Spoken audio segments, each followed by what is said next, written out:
nimechoka lakini moyo bado bole. Mbegu zinalala chini ya udongo wa upendo, mavuno yaje kesho. Hii ni UFM Radio na tuanzie huko mkoani Kilimanjaro. Kikundi cha vijana kiitwacho Male Animal Nutrition Innovation Center wameongeza thamani ya wafugaji wa ng'ombe kwa kugundua malisho ya kitaalamu yaliyosindikwa ambayo yanasababisha ng'ombe kutoa maziwa mengi na kunenepa pia. Hii ni UFM Radio.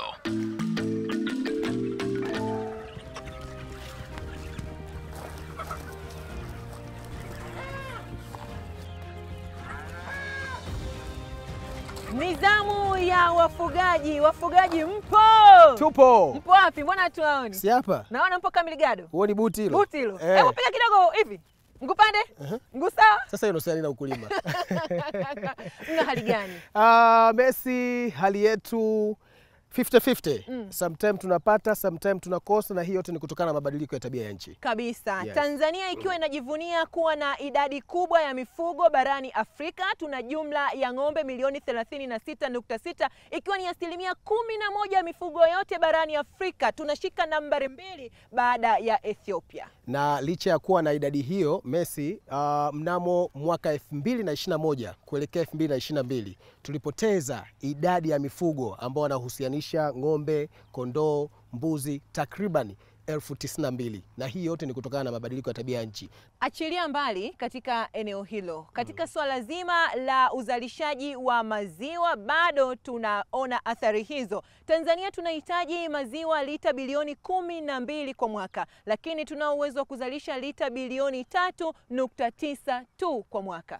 Manake kiwango hakikidhi, na hii yote inatokana na kipindi cha kiangazi. Unakuta mifugo inateseka kupata malisho. Matumizi ya teknolojia yako wapi? Haya ndio yanaweza kusaidia katika eneo hili. Yes, na hapa ndio sababu kubwa imetufanya sisi tufike katika ukanda huu wa kaskazini kwa mara nyingine tena. Si wengine waliotuleta ni Male Animal Nutrition Innovation Center, wanaozalisha chakula bora cha mifugo kwa teknolojia ya kisasa. Hawa waliamua kutafuta tiba mbadala ya kuongeza thamani katika wakulima, lakini pia kuongeza thamani kwa wafugaji. Na hiki ndicho kipindi ambacho kinawakutanisha wote katika ukurasa mmoja. Kijana mfugaji upo? Nipo. Unaitwa nani? Gifford Arnold. Nikajua una jina la kifugaji. Haya, basi na mimi binti mfugaji nipo tayari kujifunza na kuona namna gani vijana hawa wanazalisha chakula hiki. Kumbuka kipindi hiki kinakujia kupitia Azam TV kwa kushirikiana na Jakaya Mrisho Kikwete Foundation, ofisi ya Waziri Mkuu, kazi, ajira, vijana na wenye ulemavu. Kijana mfugaji upo? Nipo. Upo tayari kuondoka? Niko vizuri. Unaondokaje sasa? Nami ni Mercy Mbaya, twende pamoja tupate nafasi ya kujifunza juu ya uzalishaji wa chakula hiki. Changamoto za dunia ni zetu vijana, na ni wajibu wetu kuzibadili kuwa fursa. Na hapa kila tone la mvua katika ardhi hii halitapotea bure. Jasho na damu la ujana wangu vitakuwa sehemu ya rutuba katika ardhi hii. Mbegu hii ya kwanza katika ardhi hii ikawe mwanzo wa tabasamu kwa kila mtumaini ya kijana. Majira na nyakati mbalimbali vitapita, nuru itaangaza, tabasamu litatawala.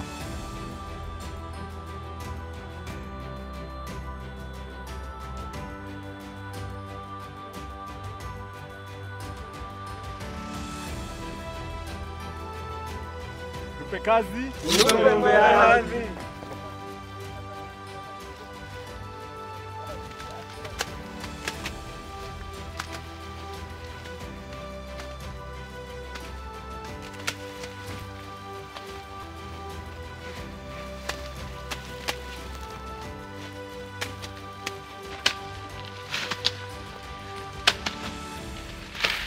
Kinachoendelea hapa ni ukataji wa mahindi, lakini mahindi haya ni tofauti na yale mahindi ya chakula.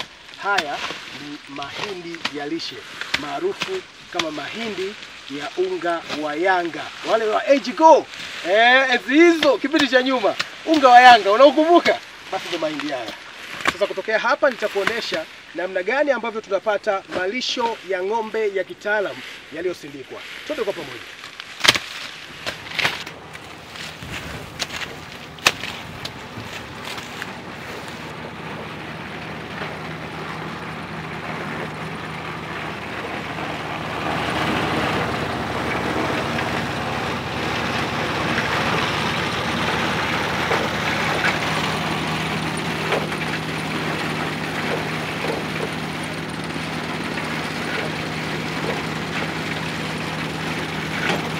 Utaratibu wa namna ya kuandaa mazao yetu ili yafike kwenye hatua hii, kwanza tunaanza kwa kuandaa shamba.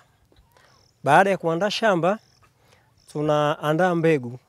Na mbegu tunayoipendekeza kwa ajili ya kazi yetu ya uzalishaji wa malisho haya ya kitaalamu kwa ajili ya ng'ombe, tunapendekeza mahindi ya njano kwa sababu yana kiwango kikubwa cha protein ukilinganisha na yale mahindi meupe. Baada ya mahindi yetu kukomaa, mahindi yetu tutayakata.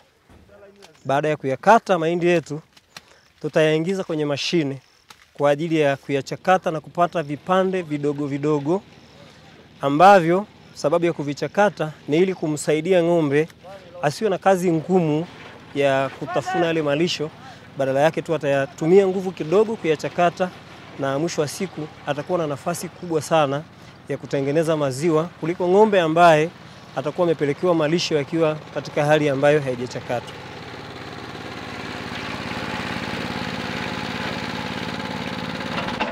Hatua ya kwanza ilikuwa uchakataji. Hatua ya pili ni usindikwaji, na hapa ndipo ambapo tunakwenda kusindika. Siku 7 mpaka 21 yanakuwa tayari kwa kulisha, lakini yanaweza yakakaa hapa hata kwa zaidi ya miaka 5 pasipo kuharibika. Baada ya kuyachakata malisho yetu, tutakuwa tumeandaa shimo. Tunakuwa na karatasi la nylon nyeusi na sio karatasi la rangi nyingine. Sababu ya kuwa na karatasi leusi ni kwa sababu karatasi leusi haliruhusu mwanga wa jua kuingia. Kati ya kitu ambacho hakihitajiki kwenye usindikaji wa silage ni mwanga wa jua, lakini pia hairuhusiwi hewa ya oxygen kuingia. Tutamwaga vichanganyio vyetu ambavyo vinatusaidia kuleta uchachushaji kwenye chakula kile. Virutubisho tunavyomwaga hivyo nje ya uchachushaji vinatusaidia kuondoa sumu kuvu kwenye chakula hicho ili kisiwe na sumu kuvu. Kwa hiyo baada ya kumimina virutubisho vile, tutashindilia kwa kutumia trekta. Tutasindilia ili kuondoa hewa katika malisho yetu, na kama tunamhudumia mkulima mdogo ambaye hawezi kumudu trekta, tuna namna nyingine ya kushindilia. Tunaweza tukatafuta drum la lita 200, tukalijaza maji, tukaroll. Hewa inapobaki katika kile chakula itasababisha chakula chetu kuoza hata kama umeweka dawa ya kuondoa sumu kuvu. Sababu ya pili ni kuweka chakula kingi kwenye shimo dogo. Baada ya kumaliza kushindilia, tutarudishia nailoni letu sasa vizuri na tutaanza kufukia shimo letu kuhakikisha kwamba udongo hauingii kwenye chakula. Sababu udongo pia nao unaweza kusababisha bakteria wengine ambao hawahitajiki kuingia kwenye chakula. Na kulingana na vichanganyio tulivyovitumia, ndani ya siku 7 mpaka 21 chakula chetu kitakuwa tayari kwenda kwa wafugaji. Lakini kama tutahitaji kukihifadhi zaidi, labda wateja wamekosekana, kinaweza kukaa kwenye shimo hilo kwa zaidi ya miaka 4 mpaka 5 kikiwa salama.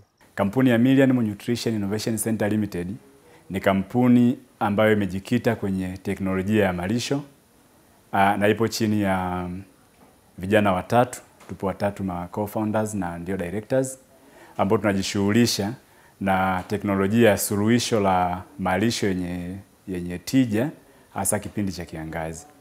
Kampuni ya Million Animal Nutrition Innovation Center tulianza kazi zetu 2019, japo tumekuwa formalized 2021 Juni. Na tulianza tu kwa kupata wazo kwamba katika mnyororo wa thamani wa ufugaji wa ng'ombe wa maziwa tuliangalia ni wapi ambapo pana gap, na tukaona gap kubwa sana kwenye malisho. Uhitaji wa malisho kwa nchi yetu kwa mwaka mmoja tunahitaji tani milioni 158. Lakini sasa hivi tunazalisha tani milioni 109 tu.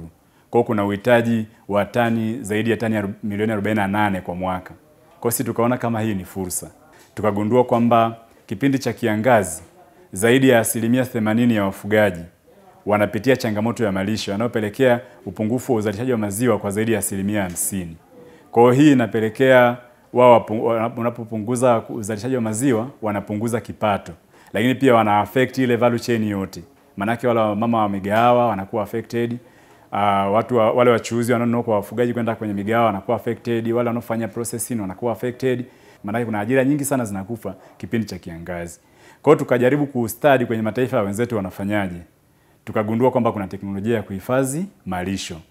Sasa kabla ya teknolojia yetu hii, wafugaji walikuwa wanatumia, sababu kipindi cha kiangazi ng'ombe sio kwamba wanakufa, wanaendelea kuishi. Lakini wanatumia nini? Wanatumia nyasi kavu pamoja na mabaki ya mazao ya nafaka, mabua ya mahindi, majani ya jamii ya mikunde kama maharage na vitu kama hivyo.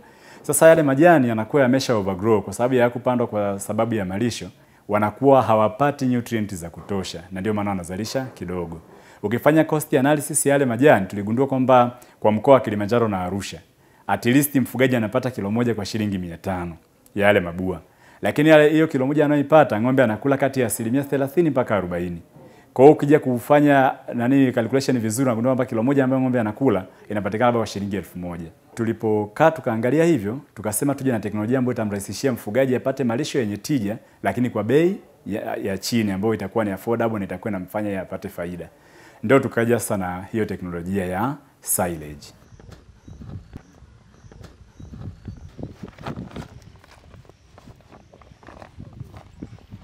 Baada ya mahindi kukomaa, kuvunwa na kuchakatwa na kisha kuchanganywa na virutubisho maalum vya uchachushaji, siku 7 zinatosha kufukiwa chini kwenye udongo na malisho maalum ya ng'ombe yanakuwa tayari kwa kulisha ng'ombe.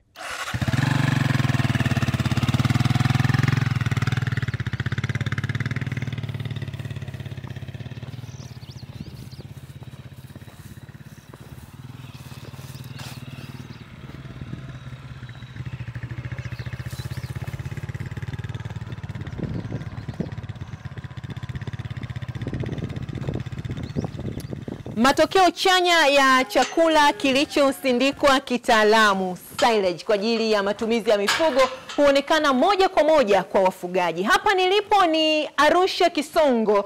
Tupo katika boma la mfugaji anayefuga ng'ombe wa maziwa. Kama unavyoona, ng'ombe hawa wapo tayari kwa ajili ya kukamuliwa. Na historia ya utoaji wao wa maziwa imebadilika kabisa baada ya kutumia silage kutoka Mill Animal Nutrition and Innovation Center. Na mimi pembeni yangu namuona mama akiwa anaendelea kukamua moja ya ng'ombe hao. Najiandaa na mimi niungane naye ili kushuhudia moja kwa moja matokeo ya silage hiyo. Unaona tayari nimeshavaa, nimejiandaa. Na hiki ndicho chakula maalumu ambacho kimetengenezwa na kusindikwa kitaalamu kwa ajili ya malisho ya ng'ombe. Utaona hapa baada ya ng'ombe kukipata, kwanza wenyewe tu wanakitamani. Haya. Hapo wakiwa wanaendelea kukamuliwa, wao wanakifurahia wakati wa kula. Ukimpa majani anayopenda, ng'ombe anatoa maziwa. Anaweza kukamuliwa lita ngapi kwa siku? Lita 10 mpaka 11. 10 hadi 11 kwa siku? Ndio. Kwa hiyo asubuhi hapa ametoa kama 6 hivi? Lita 6. Kamuaje? Tunaanza chuchu kwa chuchu au machuchu yote kwa pamoja? Tueleze kidogo hapo. Machuchu mawili, mikono miwili. Yakiisha haya maziwa unahamia machuchu mengine? Ndio.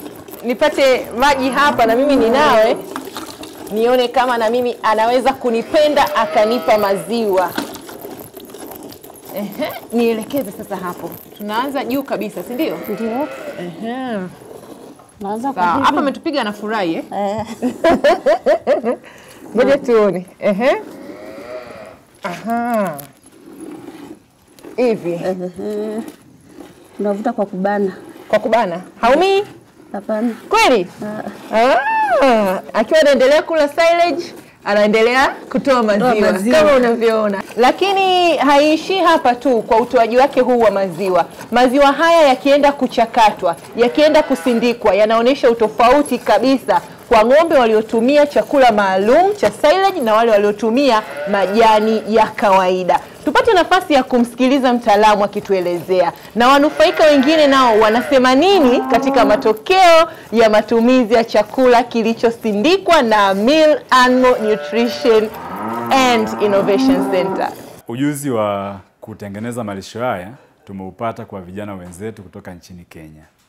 Tukaanza kuona namna gani tunaweza tukajiposisti kwenye soko, tuweze kutatua changamoto za wafugaji, lakini sisi tuweze kupata kipato ambacho kitafanya tujikimu na tuendelee kukua kama kampuni. Tukawa na approach mbili. Ya kwanza ni sisi kuzalisha malisho yetu yawe kama product kwa wafugaji, kwa sababu ilikuwa ni ngumu sana kumapproach mfugaji alime malisho. Kumbuka wafugaji wetu wameshazoea kwamba nature ina provide each and everything kwa ajili ya mifugo yao. Kwa sababu ya vipato ni vya chini sana, tuliamua tu kuanza na eka moja. Tukapanda eka moja ambayo ilitupa wastani wa tani 12. Tulipanda mahindi. Tulianza kuziuza kwa kutoa elimu sasa. Of course nyingi tulikuwa tunagawa. Ukienda kwa mtu unamshawishi haizi kununua, unampa hata kidogo kilo 100, kilo 50 ili angalau ng'ombe wale, aone ng'ombe wanakula afu ndio umuuzie. 2021 na 2022 nchi yetu ilipitia ukame mkali sana. Wanyama wengi walikufa na watu wengi sana waliteseka. Kwa hiyo ile ilitusaidia pia sisi kuweza kupenetrate kwenye soko, sababu ilikuwa hakuna alternative. Kwa hiyo tukawa sasa tuna confidence ya kuanza kutangaza na kwenda kushiriki hata kwenye labda 88, kwenda kushiriki kwenye wiki za maziwa, kwenda kushiriki kwenye event zote ambazo tunaamini zina wafugaji wa maziwa. Lakini mwaka 2022 ndio mwaka ambao tulibreak. Yaani ndio mwaka tuliingia sokoni sasa tukaanza kuona hii ni biashara halisi. Tulianza kupata wateja wa mikoa ya nje ya Arusha na Kilimanjaro. Tukaanza kupata wateja wa Dodoma, tukaanza kupata wateja Singida, Dar es Salaam, Pwani, Morogoro na baadhi ya maeneo ya Tanga. Kwa hiyo uhitaji ukaanza kuwa ni mkubwa. Sasa tulikuwa tunazalishia Arusha na Kilimanjaro. Kusafirisha kwenda Dar es Salaam, kwenda Dodoma, kwenda wapi? Ikawa inatuongezea gharama kubwa za nini? Za usafirishaji. Kwa hiyo tulivyokaa tukaanza kuja kuona kwenye ile kipengele cha silage kama product. Tunatakiwa pia tuanzishe inaitwa silage hub. Kwa hiyo tukaanzisha kituo kingine cha kuzalisha silage Morogoro, ambapo kinahudumia Dodoma, kinahudumia Morogoro, kinahudumia Dar es Salaam. Na pia tukaanzisha shamba lingine Bagamoyo. Tukaona bado haitoshi kwa wateja wa Singida, bado panakuwa ni mbali, tukaingia partnership na mfugaji mmoja ambaye alikuwa na shamba lake. Kwa hiyo tukaingia partnership ya kuzalishia silage pale. Kwa namna ambayo tunakuja kulipana, lakini tunazalisha silage nyingi pale, tunauzia baadhi ya wafugaji wa Singida. Sasa hapo tukaanza kwenda hadi Kahama, lakini pia na baadhi ya maeneo ya Dodoma. Kwa hiyo tukawa tunaenda hivyo. Sasa kwenye kuhudumia wafugaji, tunakutana na wafugaji ambao wana mifugo mingi. Mtu ana ng'ombe 20, ng'ombe 50. Kumbuka tunaanza kufanya na small scale farm. Sasa hivi tunaanza kufanya na watu labda medium scale, tunaanza kufanya na larger scale ambao ni commercial.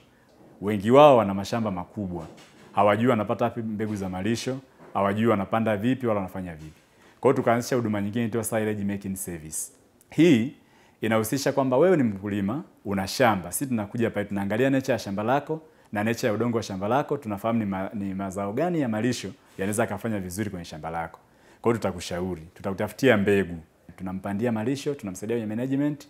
Wakati wa kuvuna tunakuja na mashine zetu pamoja na vile vifaa vyote vinavyohitajika kufanya silage. Kwa hiyo kuanzia mbegu tutamuuzia, ile service ya kupanda tunacharge, ile service ya management tunamcharge, na tunapokuja kufanya silage pia tunamcharge. Lakini hizi gharama zote ni affordable kwa level anayokuwa anafanya. Kutokana na uhaba wa malisho, nikawa natafuta ni mtu gani ambaye anaweza akanipa suluhisho la malisho.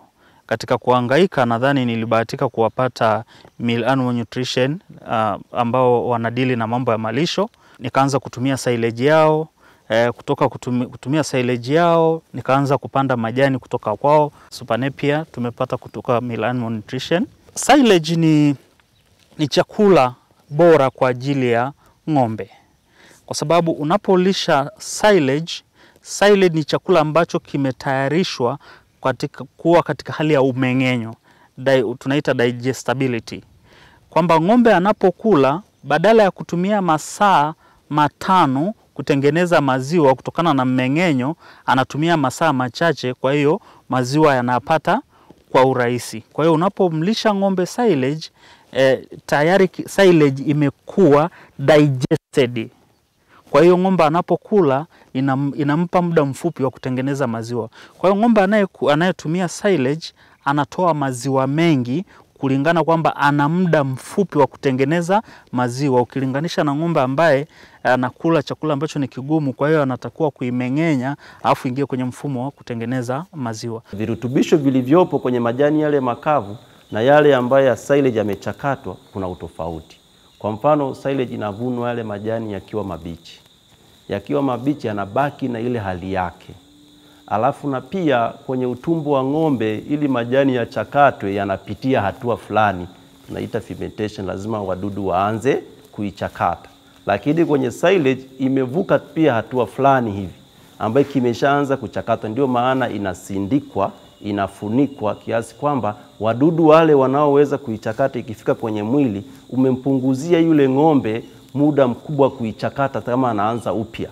Kwa kama kuna hatua imesonga mbele, na hiyo inamsaidia yule ng'ombe kuchukua virutubisho vingi kutoka kwenye yale ile silage kwenda mwilini kuliko yale majani makavu ambaye atafika ndani ile process za awali bado hazijafanyika. Mwanzo tulikuwa tunapoteza muda mwingi kutafuta malisho, lakini baada ya kuyafahamu haya majani imetupunguzia sisi ule muda tunaopoteza, tumekuwa tukiutumia kwa kufanyia mambo mengine, na hapo tumekuwa tukiwahamasisha wenzetu kutumia haya malisho.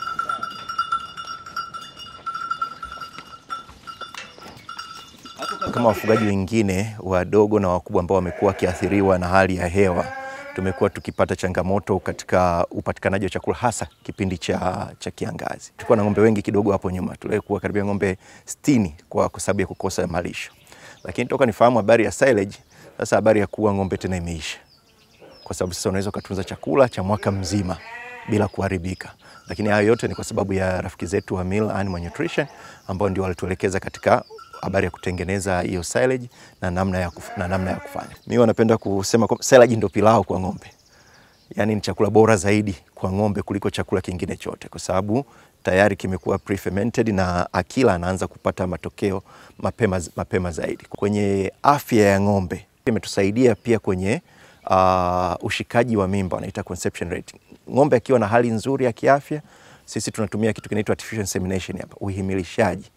Hatutumii madume, lakini na huwa imekuwa ni changamoto kwa watu wengi mimba kushika, lakini kwa sababu walikuwa na afya bora, kwa hiyo ikatusaidia ng'ombe wameshika mimba vizuri. Au tunaona hapo kati ya ng'ombe 9, 7 wana mimba, 2 wameshazaa. Kwa hiyo hao 2 ambao hawana mimba ni wadogo bado, wanakaribia sasa kupandishwa. Mbegu bora huwa inaanzia kwa ng'ombe mwenyewe. Tunafuga haya madume, kwa hiyo madume haya ili atoe mbegu bora, swala la lishe ni jambo la msingi sana.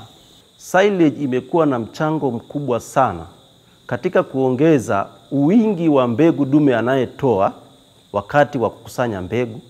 Pia imepunguza zile mbegu ambazo hazifikii ubora ule tunaohitaji, kwamba madume yetu kumbe kiangazi na masika kote kunakuwa sawa, kwa sababu wanatumia silage wakati wote. Mwanzoni tulikuwa wanunuzi wa silage, baadaye tukafundishwa tukawa tunachukua na vile vipuli, vijana wanakuja hapa, tunakaa nao hapa, wametutrain mpaka hapa tulipofikia leo, wakatuuzia mbegu, tumepanda, sasa tunaanza kujitegemea sisi wenyewe kutengeneza.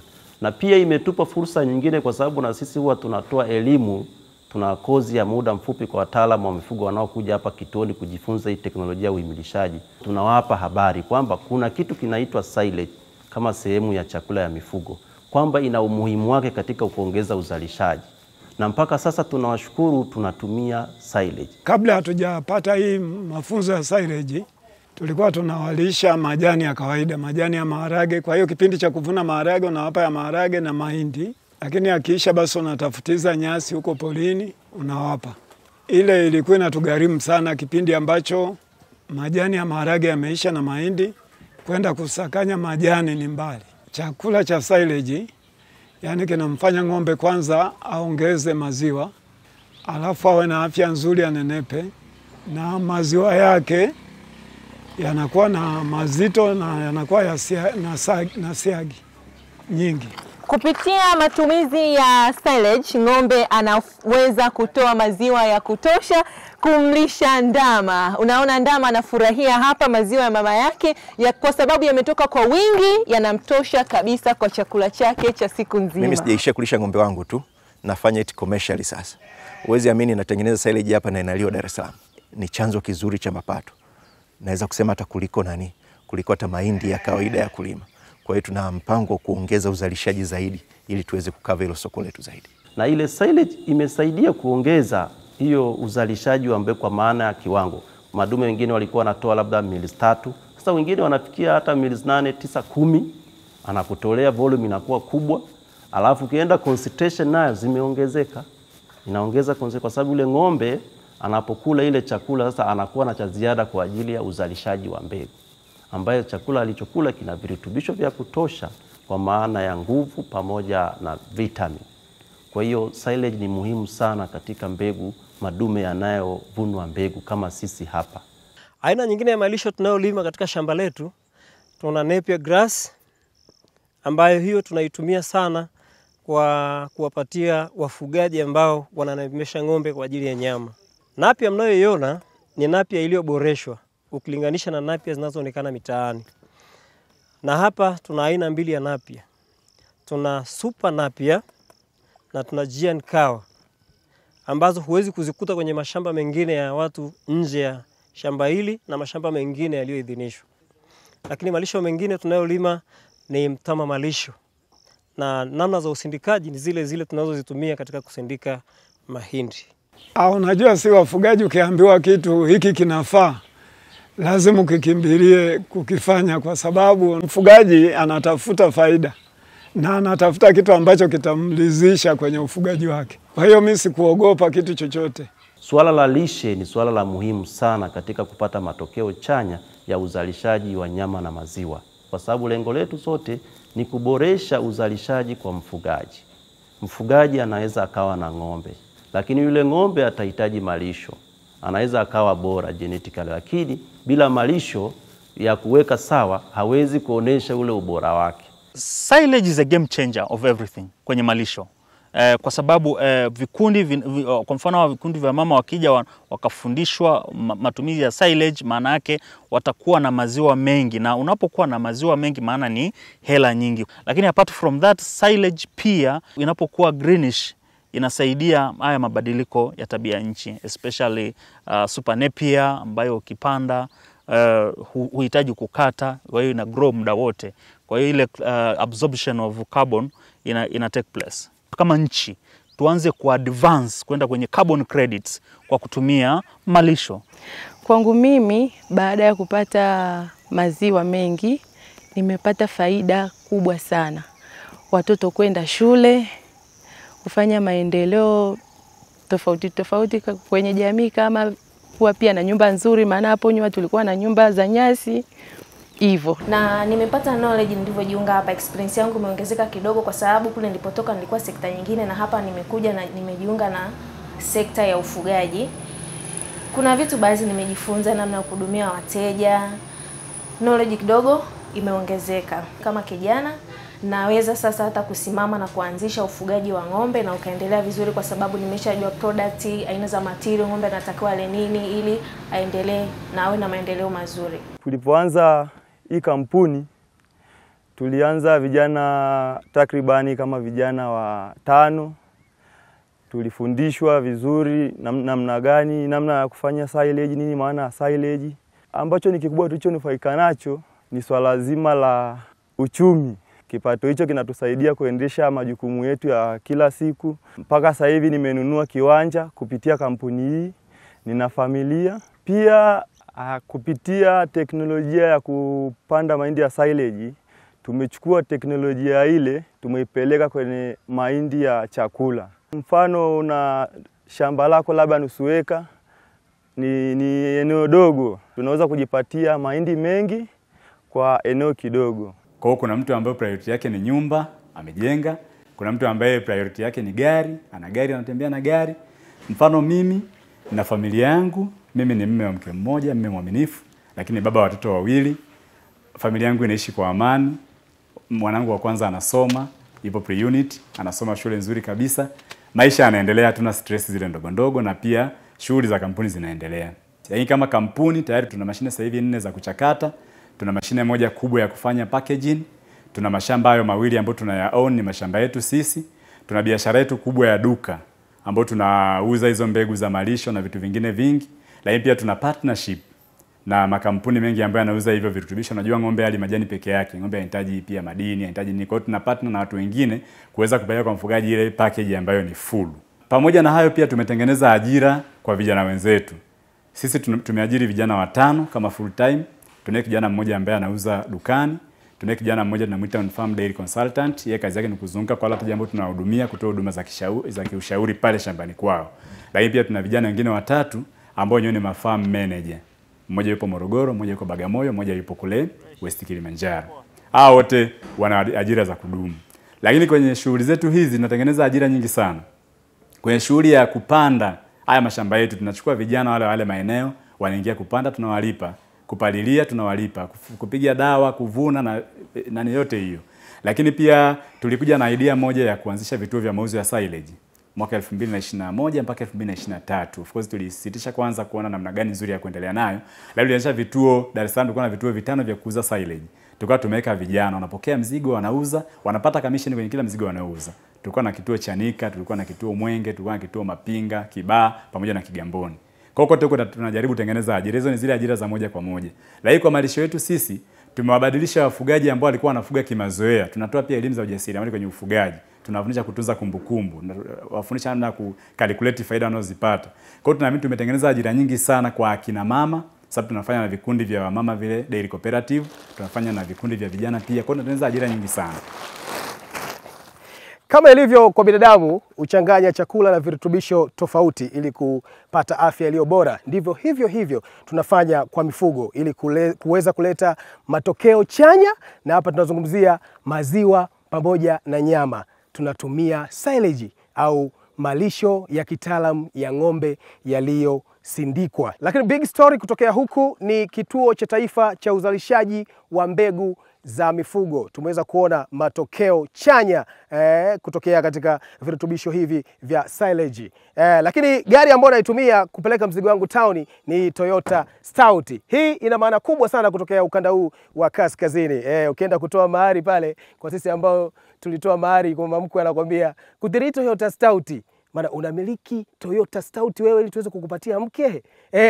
Chuma hii hapa hii. Au sio? Mkulima wa kisasa, swaga zimezingatiwa. Mkulima sio lazima uwe na swaga za kale. Swaga zimezingatiwa. Basi nikupeleke town, alafu baada ya hapo tuende kwa Mbesi kwa ajili ya mdahalo.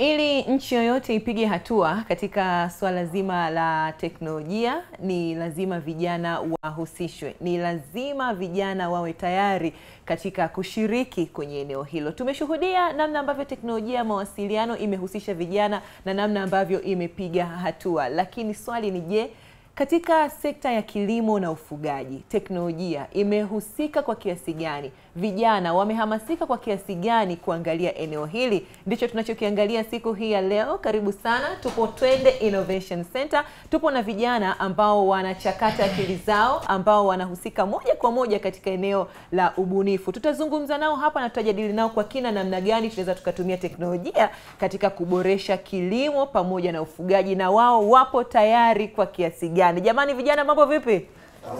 Tukumbushane kwanza, tunaona changamoto gani katika nchi yetu, katika jamii yetu na maeneo yanayotuzunguka zilizopo kwa wakulima na wafugaji ambazo zinaweza kutatuliwa na teknolojia? Katika kilimo na ufugaji zipo teknolojia ambazo tunaweza vijana wakaja nazo na zikaweza kusaidia katika kwenye kilimo na ufugaji.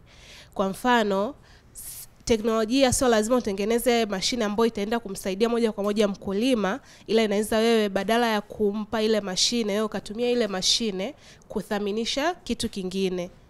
Kwa wafugaji pia ni hivyo hivyo, kwamba badala kumpelekea yeye mashine kama mashine, unaweza ukathaminisha mazao yale ambayo yanatumika kwa ajili ya chakula cha mifugo kuwa kitu ambacho unaweza ukatengeneza fursa na kuweza kusaidia kwenye kilimo na ufugaji. Nikianza kwa upande wa wakulima, kuna baadhi ya mazao ambayo yanahitaji mbolea zaidi ya moja kwenye kupanda.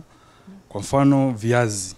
Viazi na experience navyo, kwa sababu ni viazi kwenye upandaji unatakiwa uchanganye mbolea aina tofauti, lakini wakulima wengi hawana mashine ambazo zinaweza kusaidia kuchanganya zile mbolea kwa lengo la kupanda na kupata mazao ambayo yatakuwa na afya nzuri. Wanatumia mikono, wengine wanatumia spade, lakini kwenye uhalisia mbolea inakuwa haijachanganywa vizuri.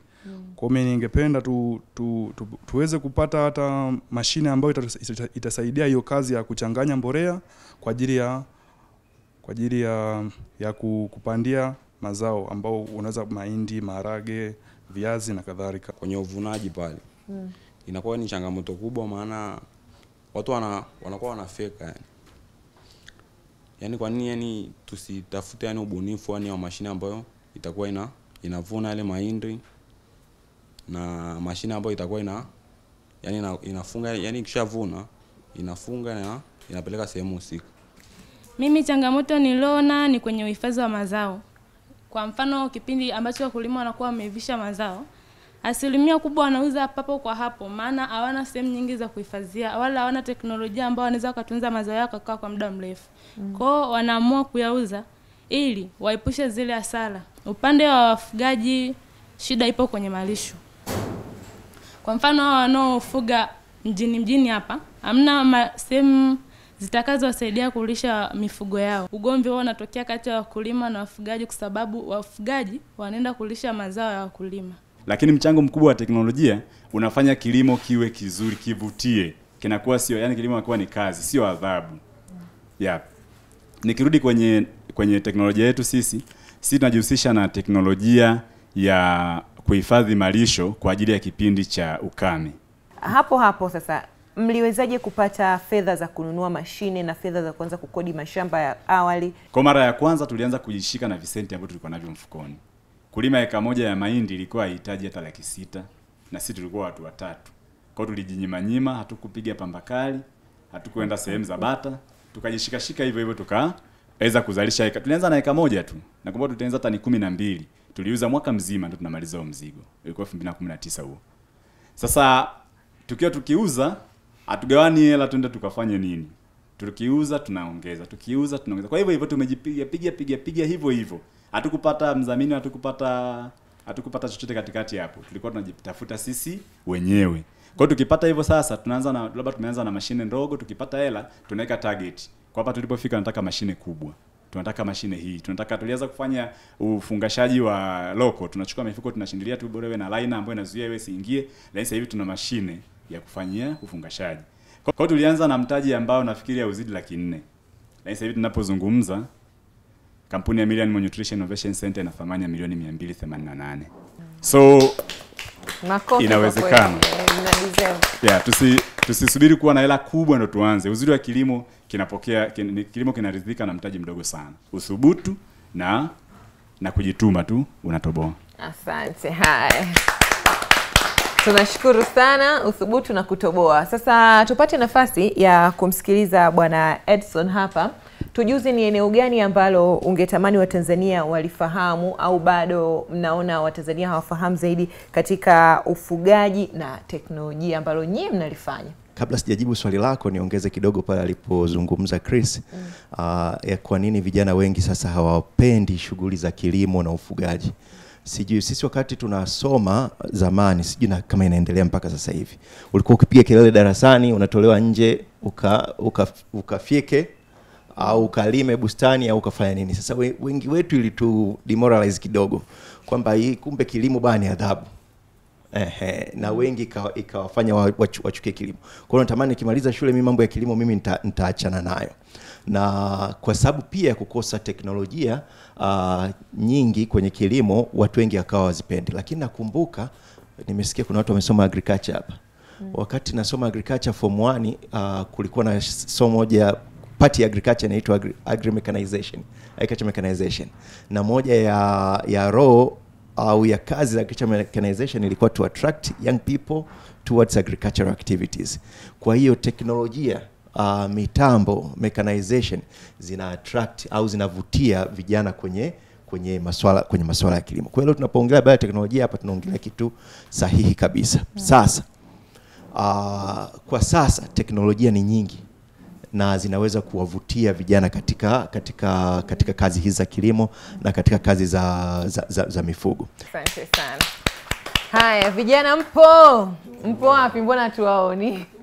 Haya, sasa hivi kijana anakuja mwekezaji hapa au anakuja dona hapa, anakuambieni tuchague eneo moja ambalo ungekuwa tayari wewe kuwekeza. Yaani kati ya kilimo na ungewekeza eneo gani, au ni ufugaji ungewekeza eneo gani? Tupatieni mawazo. Ungepata nafasi hiyo sasa hivi, unapewa kiasi chochote utakachokihitaji. Utatuambia ungetamani kuanza na bajeti ya kiasi gani, alafu ungewekeza kwenye kitu gani. Haraka haraka, karibuni. Kwa mimi ningependa kuwekeza shambani, na ningependa kuwekeza shambani kwenye ukulima wa mahindi. Mahindi ya kawaida ya chakula au ya mifugo sasa? Mahindi ya chakula, manake kwenye mahindi na kuna fursa mbili, kuna kuuza chakula kama mahindi na kuna mazao. Na ningegusia kwenye chakula cha mifugo kama vile mazao na ubaki, uhifadhi. Teknolojia ya uhifadhi wa chakula kama tulivyoongea na Chris hapa kuhusu uhifadhi wa chakula. Kwa upande wangu mimi ningebezi kwenye kilimo cha maharage. Kwa nini maharage? Kwa sababu ni watu wengi wanapenda. Jamani, maharage, mnapenda kula maharage? Kwa upande wangu mimi ningetamani kuwekeza kwenye ukulima. Kwa kuwa nimeshajua kuna teknolojia hiyo ya kuhifadhi mazao au chakula. Mimi ningetengeneza eneo langu na nikawekeza, ambapo watu watakuwa wanaleta mazao yao na kuja na wahifadhia kwa gharama nafuu. Kwa mawazo yenu kwanza haya mjipongeze kwanza. Lakini kabla hatujahitimisha, panelist wazungumze neno juu ya vijana katika uwekezaji, mnavyoweza kufanikiwa kwenye eneo hilo la kilimo na mifugo. Alafu tayari nimeshaandaa chemshabongo wetu hapa. Tuone namna ambavyo tunaweza tukafika. Tuanze kwako Chris. Kikubwa ninachoweza kuwaambia vijana ni kwamba kilimo sio adhabu, kilimo sio shuruba, kilimo sio mateso. Tuondoe tu zile fikra za nyuma walizokuwa kilimo cha wazee wetu na wazazi wetu, na sasa tuanze kufikiria kilimo kinachotumia teknolojia, kilimo chepesi na kilimo ambacho kinatupa pesa. Kwa karibuni sana shambani, karibuni sana kwenye ufugaji. Mimi nitakachoweza kushauri ni kama alivyosema ka Chris mwanzoni, uthubutu. Na kuna ule msemo unasema think out of the box. Tusijifunge kwamba kilimo ni cha watu. Kwa mfano mimi nimesoma uhandisi kilimo, kwamba kwa sababu nimesoma uhandisi kilimo basi mimi ndo nitabase kwenye kilimo sana, au mtu aliyesoma ufugaji. Hata wewe ambao umesoma mambo ambayo ni ya biashara, wapo wenye uthubutu wengi walioingia kwenye mambo ya kutengeneza teknolojia au kwenye kilimo ambao hawajapitia mambo ya ufugaji wala kilimo. Asante sana. Chris, ulisomea kilimo? Hapana. Mimi ni mwalimu. Ni graduate wa education in adult and community education. Baada ya kutoka hapo, mnafahamu mtaani walimu tunavyopata shida. Mpaka sasa hivi kuna watu wamejiorganize, wengine wanatengeneza neto. Lakini mimi nilikuwa nafikiria tofauti kidogo. Badala ya kuja na mawazo ya kuorganize, kushirikisha serikali kutuajiri, nilifikiria kuona wapi ambapo naweza nikajipenyeza. Kwa hiyo nikaona huku, nikaanza kutafuta training nyingine na mafunzo mengine mpaka sasa hivi at least ninaweza nikakaa nikaongelea mifugo, ukajua labda nimetokea SUA. Lakini mimi natoka UDSM, ni mwalimu. Jamani, mmeona sasa kama alivyozungumza Witness. Nitaka kabisa ili mpate uthibitisho kwamba sio lazima eneo ulilosomea, unaweza ukapata eneo lolote lile na ukafanya vizuri. Zungumza na vijana hapa tunavyohitimisha Edson. Asante sana. Jamani, karibuni shambani. Wale useme Kiswahili unasema mkitaka mali utaipata shambani. Ni wa kweli kabisa. Kwa hiyo karibuni sana shambani. Takwimu moja za ajabu kidogo Tanzania, kutokana naamini kile nilichokizungumza ni kitu kizuri, lakini tuna ng'ombe milioni 36.6 Tanzania, nchi ya pili kwa Afrika kwa idadi kubwa ya ng'ombe. Lakini ng'ombe wanaotumia hii teknolojia ni chini ya 100,000, yani ni chini ya 2%. Mnaweza mkaona shida ilivyo kubwa. Kwa hiyo ng'ombe wengi sana, yani milioni nyingi, hawatumii teknolojia hii nzuri ambayo nimekuwa nikizungumzia. Sasa kwa sababu leo naongea na ninyi ambao ni wabunifu, ni kituo cha ubunifu, si ndio mkija na idea ya kunisaidia kwamba tutoke kupandisha ng'ombe 100,000 angalau tufike milioni 1, tuachane hizo milioni 36, sawa? Mkija na idea ya namna gani tufanye ili hizi namba hizi pande kutoka hii 100,000 mpaka milioni 1, yani mtakuwa marafiki zangu wakubwa kweli kweli. Mmepata eneo jamani Sawa. Na mimi nitasupport hiyo watu twende namna gani tufikie kwenye hilo lengo, kama ni idea, ni kitu gani cha kufanya, mimi niko tayari kusaidia kufikia hapo, kwa sababu hilo itatusaidia sisi, itakusaidia wewe, itasaidia maendeleo ya sekta ya mifugo katika nchi hii. Okay. Sasa kabla tujamaliza hapa, na nitaanza kule mwisho, maiki isogee. Inavyoenda hii maiki. Jamani, uaminifu tumekubaliana Hii karatasi usilifungue nyuma. Yende hivi hivi. Alafu uniambie neno ambalo unalipata hapo. Wewe umepata? Nani hajapata mwingine? Hapa nani hajapata? Usifunue nyuma. Haya, kila aliyepata atuambie neno analoliona hapo. Alafu atageuza tujue amepata au amekosa. Ufugaji. Ufugaji? Yeah. Kweli? Geuza. Yeah. Umepata? Sawa. Mwingi anayefuata? Kilimo. Kilimo? Una uhakika? Ndio. Geuza. Ni kilimo Ndio. Wewe? Hapa naona vumbuzi. Hapo umekosekana neno HI. Kweli? Geuza. Mahindi. Umekosa. Wewe uvumbuzi na mahindi lakini. Kwako wewe? Mimi nimepata teknolojia. Una uhakika? Geuza. Tuoneshe. Mwingine mwenye karatasi? Hapa napata maziwa. Kweli? Ndio. Geuza. Nini maziwa kweli? Hapo sawa. Wewe umepata nini? Jamani, uaminifu, kamera zinawaona. Nimeona kuna watu wanaanza kugeuza. Mimi hapa nina V- na na. Vijana. Kweli? Geuza. Yeah. Vijana. Hapo sawa. M-A-G na E. Maharage. Geuza. Ungekosa na niliwekea maharage kwa sababu ulitamka maharage. Mimi hapa nimepata ng'ombe. Kweli? Wewe ni ng'ombe? Amepata? Sawa. Mimi hapa nimepata uthubutu. Kweli? Ndio. Geuza. Uthubutu. Ni uthubutu kweli umepata. Wa mwisho? Mimi hapa nimepata pesa. Kweli? Ndio. Geuza. Utapata pesa mwaka mzima. Asanteni sana. Kwa hiyo tuna nini hapo? Nionyeshe. Tuna ufugaji. Tuna kilimo. Tuna mahindi. Tuna teknolojia. Tuna maziwa. Tuna vijana. Maharage. Tuna ng'ombe. Tuna uthubutu. Vyote vitatupatia pesa. Si ndio?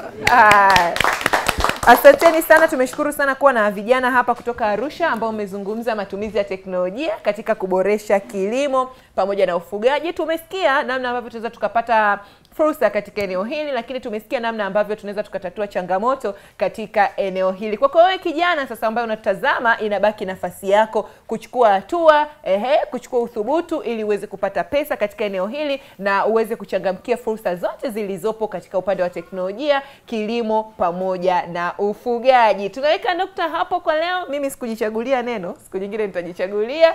Tunashukuru sana. Nafasi inabaki kwako kijana.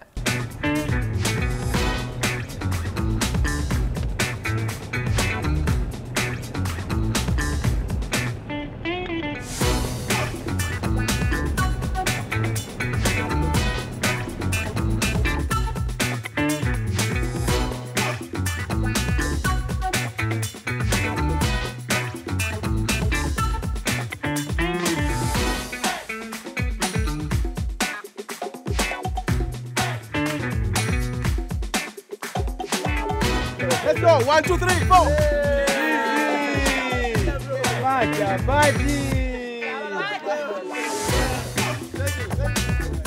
Tanzania nchi yangu nakupenda karibu jione nchi yangu yavutia kila kona, mabonde na bahari, nafaka na Ishia hapo milima. hapo bwana wewe. Yaani ukiachana na ujumbe uliopo kwenye huu wimbo ambao ndio umekubeba, sauti yako bado ni sifuri. Hujawahi kunisifia maishani mwangu. Lakini unafahamu aliyeimba huu wimbo? Martina Chambiri. Nimekumbuka. Taarifa zako tunazipata kwa Google. Miaka 1990 wimbo huu ulikuwa ni miongoni mwa nyimbo bora kabisa za kizalendo ambazo zimetumika katika nchi yetu ya Tanzania na alikuwa bado mtoto mdogo. Miaka ya 90s. 1990s. Hayo ya kwako.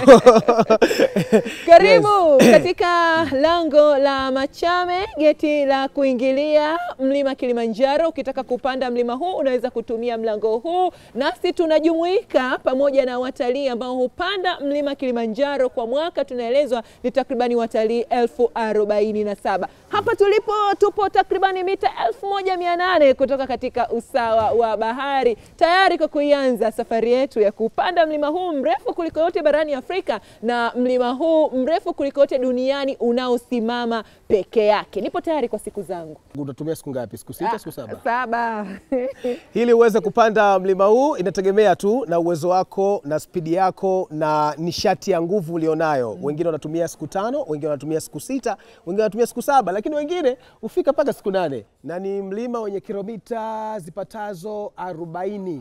Nipo tayari kabisa kuzimaliza na fimbo zangu mkononi 2. Kuna muda nimeambiwa kwamba nitaziona na zenyewe ni mzigo. Angalia tusikuache. Mimi nitatumia siku 5. Utatumia siku 5. Tukumbushe mageti ya kupandia mlima huu. Mageti yako 6. Kwa hiyo inategemea wewe unataka kupandia geti lipi. Kuna geti hili la Machame, kuna geti la Marangu, kuna geti la Lemosho, kuna geti la Umbwe, kuna geti la Longai, kuna geti la Rondros.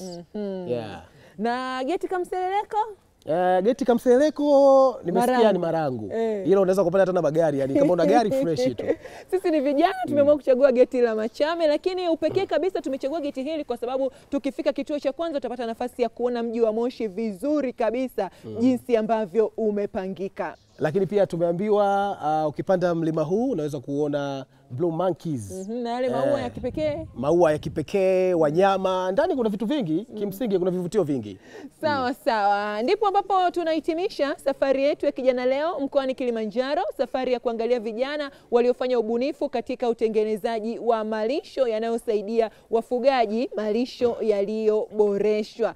Tumefurahi sana kwa Kilimanjaro, tumefurahia sana kula mtori. Yes, hivi ni kula kunywa. Nilitumia kijiko. Lakini kwa mara ya kwanza nimekutana na mtori kuku. Sio kuku tu. Malizia. Vichwa vya kuku. Safi kabisa, lakini kitu kingine ambacho mimi nimefurahi ni kuendesha ile gari aina ya Toyota Stout. Ni magari ambayo yameshaanza kuwa adimu mjini. Lakini ukifika huku unayakuta. Na ni muhimu sana uwe nalo. Kwa hiyo kuendesha tu lile nimefurahi, alitumia babu mpaka mjukuu. Mjukuu analitumia. Kwa wewe kijana ambaye unatamani kushiriki kipindi hiki, unao nafasi kubwa, tuandikie kupitia mitandao ya kijamii. Instagram tunapatikana @Jakaya Kikwete Foundation. Kama hujapata nafasi ya kuona vipindi vingine na kushuhudia vijana wengine wanafanya nini, basi pita YouTube utakutana @Jakaya Kikwete Foundation na utaona vipindi vyetu vingine vyote ambavyo tumevirekodi hapa nchini Tanzania. Unataka tukufuate ulipo, basi hakikisha unatafuta tiba za changamoto katika jamii inayokuzunguka. Kabisa. Langu jina ni mpagazi wako leo Meryl Simbaya. Na mimi ni tour guide Gilfred Arnold. Mimi nafikiri tumalize. Wakati mnaendelea kuangalia kipindi, sisi wacha tupandishe mlima huu. Na siku zangu 7 mkononi, sitaki unisemeshe. Mwenye siku 5 lazima niwe speedy. Aufiki popote.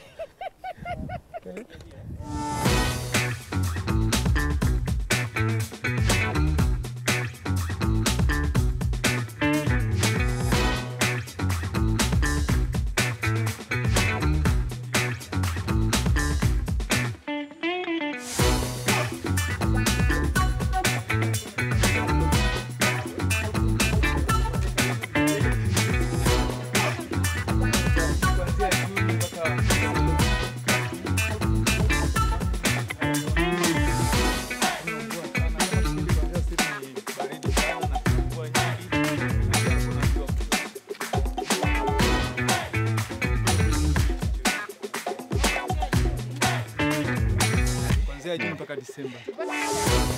Mkiwa mnaenda.